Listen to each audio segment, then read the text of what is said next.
दीवाना जमाना हो गया, मुरली वाले तेरा हमें तो दीवाना हो गया, मुरली वाले तेरा, मुरली वाले तेरा, गलती वाले तेरा, मुरली वाले तेरा।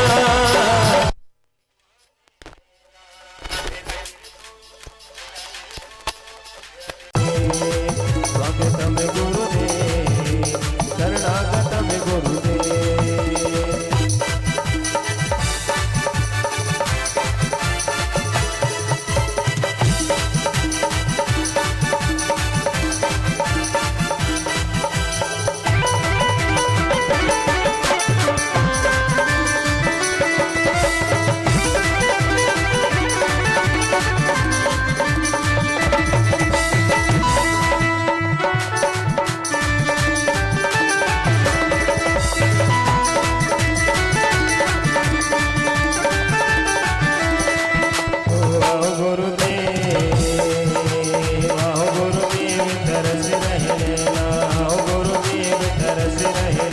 तरस रहे नैना बरस रहे नैना, तरस रहे नैना बरस रहे नैना। स्वागतम सुस्वागतम, स्वागतम सुस्वागतम, स्वागतम गुरुदेव, शरणागतम गुरुदेव, स्वागतम गुरुदेव, शरणागतम गुरुदेव। बोले गुरुदेव भगवान की जय, वृंदावन बिहारी लाल की जय।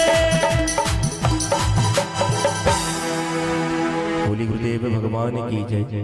महाराज श्री भागवत भगवान की है आरती, पापियों को पाप से है तारती। श्री भागवत भगवान की है आरती, पापियों को पाप से है तारती। यह अमर ग्रंथ ये मुक्ति पंथ ये पंचम वेद निराला, नव ज्योति जलाने वाला। यह अमर ग्रंथ यह मुक्ति पंथ यह पंचम वेद निराला, नव ज्योति जलाने वाला। हरि नाम यही हरि गान यही, हरि नाम यही हरि गान यही, जग के मंगल की आरती। पापियों को पाप से है तारती। श्री भागवत भगवान की है आरती, पापियों को पाप से है तारती। यह शांति गीत पावन पुनीत, पापों को मिटाने वाला, हरि दर्श कराने वाला। यह शांति गीत पावन पुनीत, पापों को मिटाने वाला, हरि दर्श कराने वाला। यह सुख करनी यह दुख हरनी, यह सुख करनी यह दुख हरनी। श्री मधुसूदन की आरती, पापियों को पाप से है तारती। श्री भागवत भगवान की है आरती, पापियों को पाप से है तारती। यह मधुर बोल जगपंथ खोल, सन्मार्ग दिखाने वाला, बिगड़ी को बनाने वाला। यह मधुर बोल जगपंथ को सन्मार्ग बताने वाला, बिगड़ी को बनाने वाला। श्री राम यही घनश्याम यही, श्री राम यही घनश्याम यही, श्री राम यही घनश्याम यही, श्री राम यही घनश्याम यही। प्रभु के महिमा की आरती, पापियों को पाप से है तारती। श्री भागवत भगवान की है आरती, पापियों को पाप से है तारती। पापियों को पाप से है तारती, पापियों को पाप से है तारती। पापियों को पाप से है तारती, पापियों को पाप से है तारती। होगी भागवत भगवान की है आरती, पापियों को पाप से है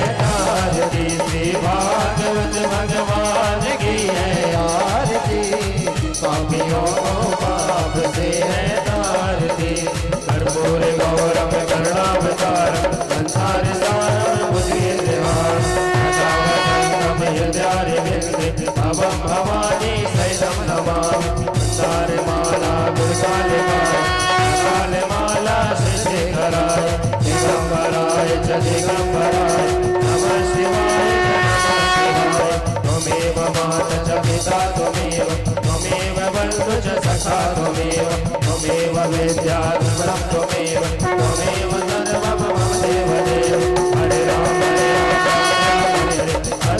हरे कृष्ण कृष्ण हरे हरे हरे राम राम हरे हरे हरे कृष्ण कृष्ण कृष्ण हरे हरे हरे राम राम राम हरे हरे हरे कृष्ण कृष्ण कृष्ण हरे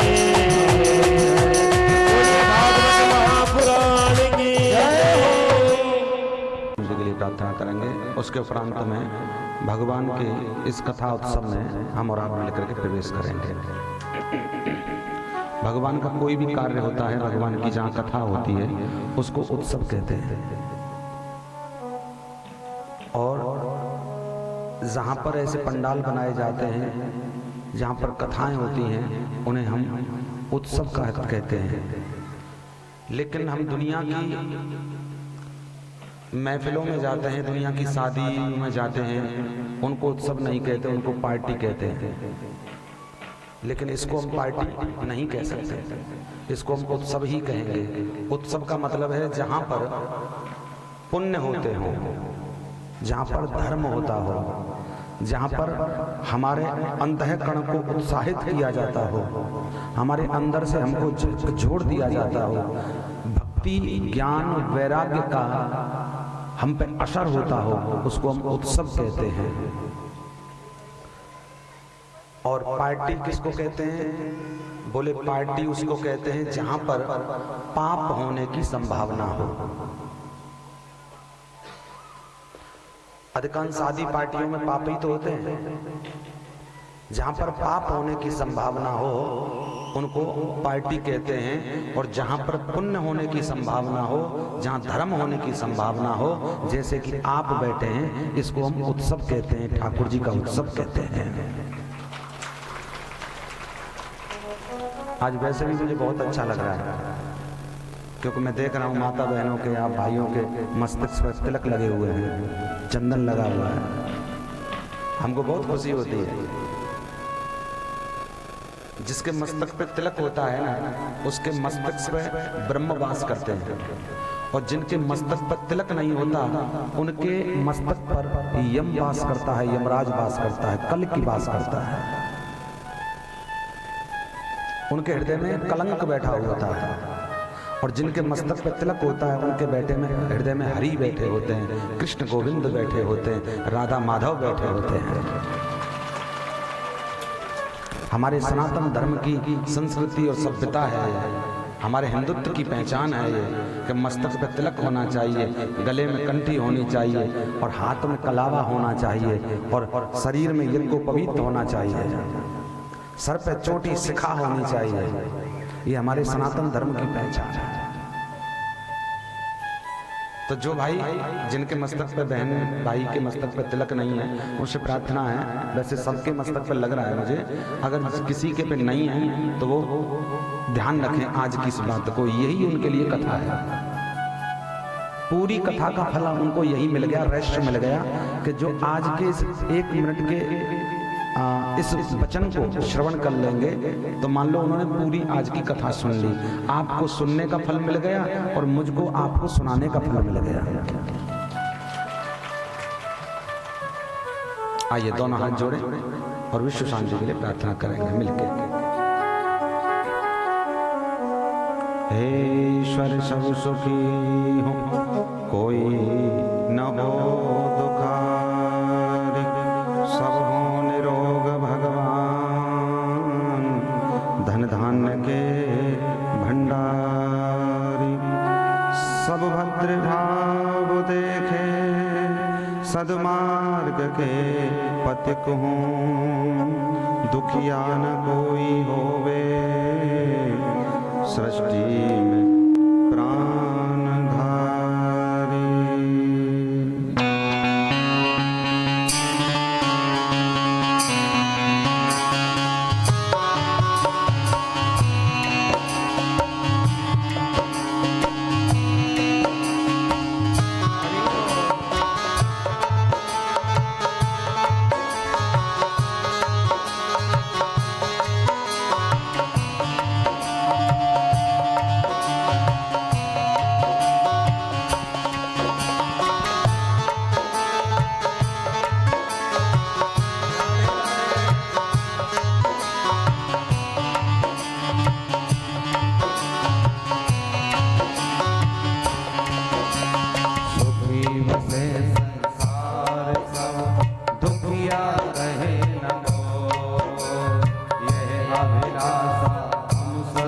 भगवन पूरी हो।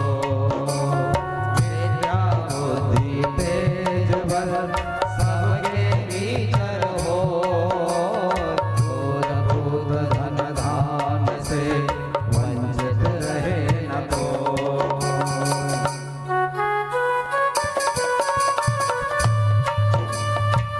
हे हरि प्यारे की जय हो।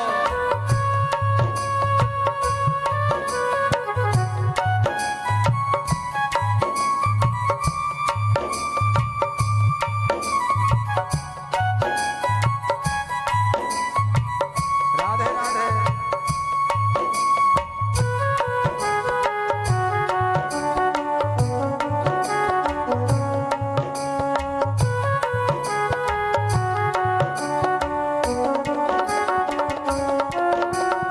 आपकी भक्ति प्रेम से मन होवे भरपूर। राग द्वेष से चित्त मेरा कोसों भागे दूर। आपकी भक्ति प्रेम से मन होवे भरपूर। राग द्वेष से चित्त मेरा कोसों भागे दूर। मिले भरोसा आपका हमें सदा जगदीश।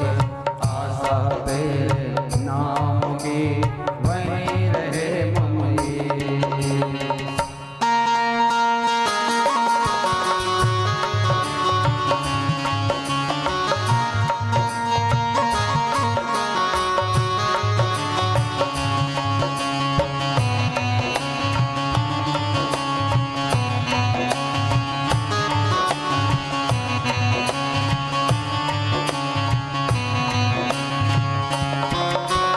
पाप से हमें बचाइए करके दया दया। अपना भक्त बनाए के सबको करो निहार। दिल में दया उतारता मन में प्रेम अपार। हृदय में दीजिए दीनता है मेरे करतार। साईं इतना दीजिए जामे कुटुंब समाज। मैं भी भूखा ना रहूं साधु न भूखा जाए। हाथ जोड़ विनती करूं सुनिए कृपाल नाम। साधु संगत सुख दीजिए दया धर्म का नाम। दीजिए दया धर्म का नाम। दीजिए दया धर्म का नाम। दीजिए दया धर्म का नाम। दीजिए दया धर्म का नाम। दीजिए दया धर्म का नाम। दीजिए दया धर्म का नाम। सर्वप्रथम मेरे परम आराध्य युगल सरकार सर्वेश्वर भगवान के चरणों में मेरा कोट कोट प्रणाम, कोट कोट वंदन।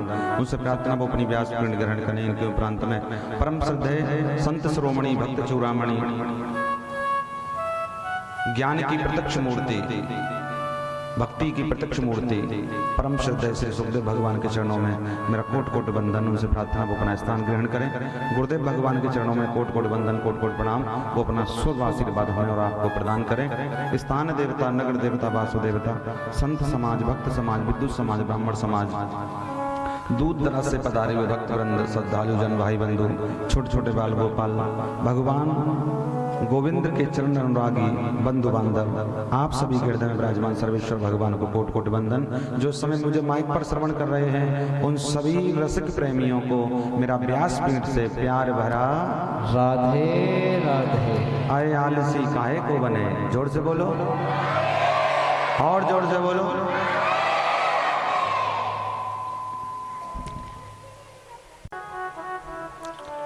अनेकों अनेक जन्म बीत गए, सब कुछ किया लेकिन भजन न किया। रे मूर्ख,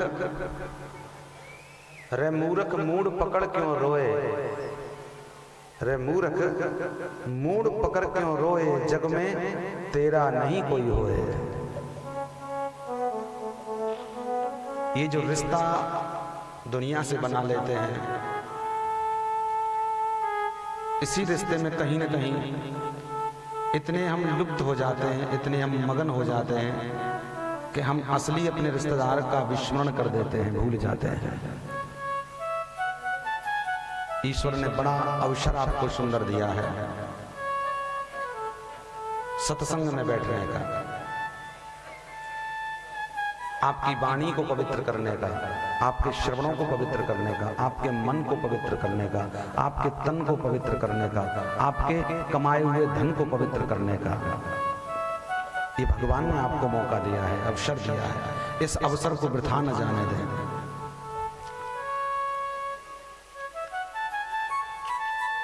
इसको आप अपनी मर्जी न समझें, इसको हरि की मर्जी समझें। भगवान की मर्जी से ये सब कुछ हो रहा है।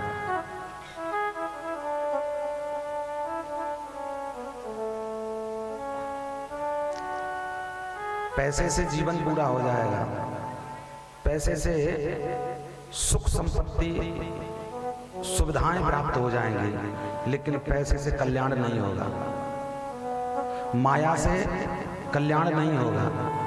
पैसे से संसार वाले प्रसन्न हो जाएंगे, बीवी बच्चे परिवार पति ससुराल वाले माई वाले ये सब प्रसन्न हो जाएंगे, लेकिन तुम्हारे कमाए हुए पैसे से परमात्मा प्रसन्न नहीं होगा। परमात्मा कहते हैं कि तू जितना धन कमाना चाहे कमा ले, जो करना चाहे कर ले, अगर मुझे प्रसन्न करना है तो अपनी अंतःकरण को, दरवाजे को, अंतःकरण के दरवाजे को खोल और उस अंतःकरण को पवित्र कर ले और 2 टाइम मेरा नाम ले ले। भगवान प्रसन्न होते हैं भजन से, दुनिया प्रसन्न होती है धन से। हाँ जी,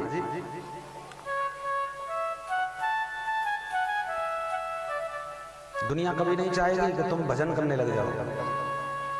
और फिर दुनिया का दुर्भाग्य एक और है, अगर पैसे नहीं है तो फटकार देगी, और पैसे ज्यादा है तो जलन करने लगेगी, है कि नहीं? अगर 2 पैसे नहीं है तो दुनिया का क्या है, फटोली घूमता रहता है। और अगर 2 पैसे कमा लिए, 2 पैसे हो गए तुम पे, तो दुनिया तुम पे ईर्ष्या करने लगेगी, तो क्या फायदा? इसलिए धन के साथ साथ में हरि नाम का धन भी कमाओ।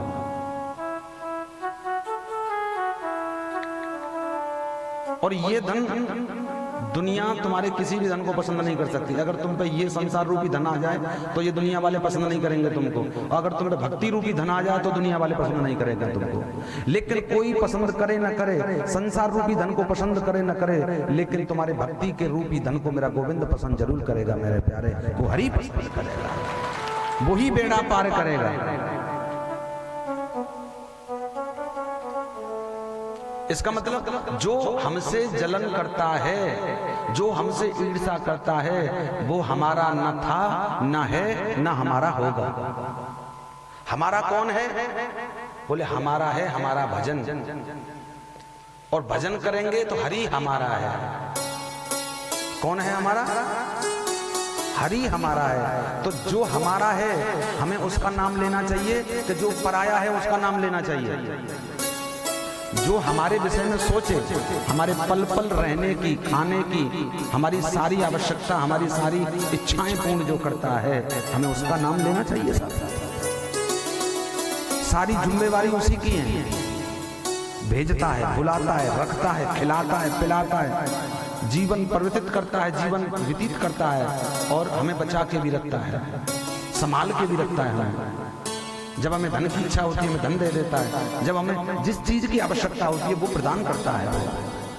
इसका मतलब दुनिया वाले ये सब कुछ नहीं कर सकते। दुनिया तुम्हें धन दे सकती है, मानते हैं चीज को, तुम्हें क्षणिक सुख दे सकती है, लेकिन गोविंद तुम्हारी अंदर आत्मा जो भटकी हुई है, उन भगवान का भजन, और भगवान आपको वो आत्माओं को संतुष्टि देता है मेरे प्यारे, प्रेम देता है, प्रेम देता है।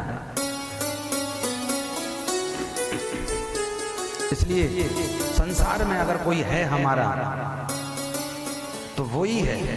कौन है? हरि हरि का भजन करो, हरि है तुम्हारा।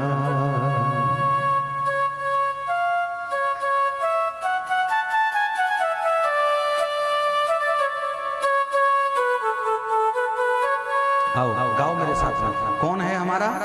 हरि का भजन करो, हरि है तुम्हारा। हरि का भजन करो, हरि है तुम्हारा। हरि का भजन करो, हरि है तुम्हारा।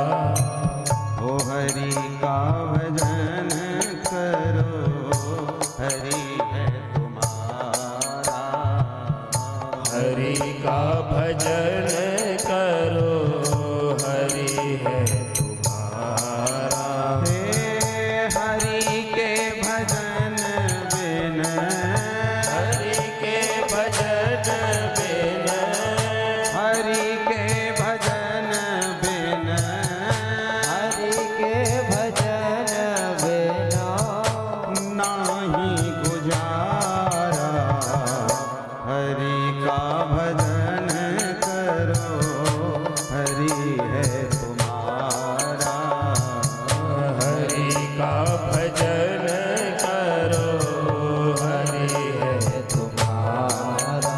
ओ हरि के भजन बिन, हरि के भजन बिन, अरे तुम गाओ रे गाओ गाओ। हरि के भजन बिन, हरि के भजन बिन, नाही गुजारा। हरि का भजन करो, हरि है तुम्हारा। हरि का भजन करो, हरि है तुम्हारा। हरि का भजन करो, हरि है तुम्हारा। हरि का भजन करो, हरि है तुम्हारा। दोनों हाथ उठाओ, दोनों हाथ डबल बजा, यही की डबल बजा।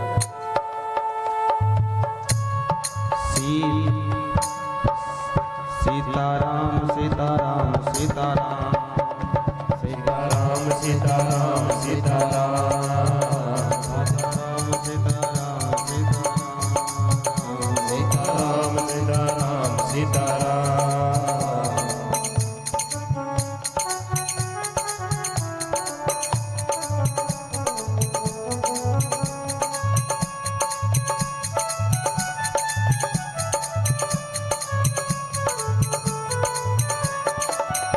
हरि नाम से तेरा काम चलेगा।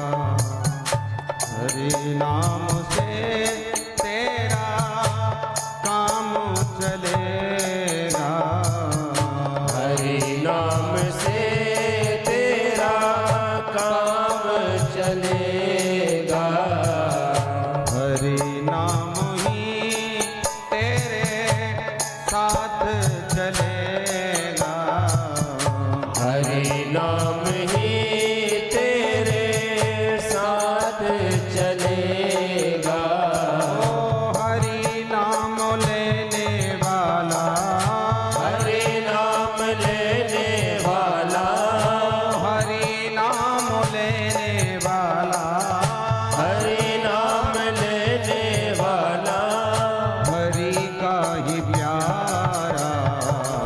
हरि का भजन करो, हरि है तुम्हारा। हरि का भजन करो, हरि है तुम्हारा।